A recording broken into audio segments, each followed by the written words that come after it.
शेतकऱ्यांना 100% कर्जमाफी द्यावी या मागणीसाठी काँग्रेसची लातूरात निदर्शनं. राज्यातील शेतकऱ्यांना 100% कर्जमाफी द्यावी यासह इतर मागण्यांसाठी काँग्रेसच्या वतीनं 26 जुलै रोजी लातूरात निदर्शनं करण्यात आली. लातूरच्या तहसील कार्यालयासमोर ही निदर्शनं करण्यात आली. यावेळी राज्य सरकारच्या विरोधात जोरदार घोषणाबाजी करण्यात आली. यात कर्जमाफी, सोयाबीनला भाव मिळावा यासाठी घोषणाबाजी करत आंदोलन करण्यात आलं. आंदोलनानंतर काँग्रेसच्या शिष्टमंडळानं आपल्या मागण्यांचं निवेदन तहसीलदार सौदागर तांदळे यांना दिलंय.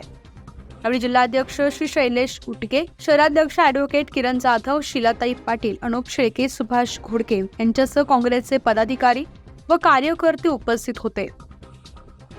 या ठिकाणी लातूर तालुका काँग्रेस कमिटीच्या वतीनं आणि लातूर जिल्हा काँग्रेस आणि शहर जिल्हा काँग्रेस कमिटीच्या वतीनं या महाराष्ट्रातल्या तमाम शेतकऱ्यांची 100% कर्जमाफी झाली पाहिजे, सोयाबीनला भाव वाढवून मिळाले पाहिजेत, या मागण्यासाठी आज हे आंदोलन या ठिकाणी आम्ही करतो आहोत.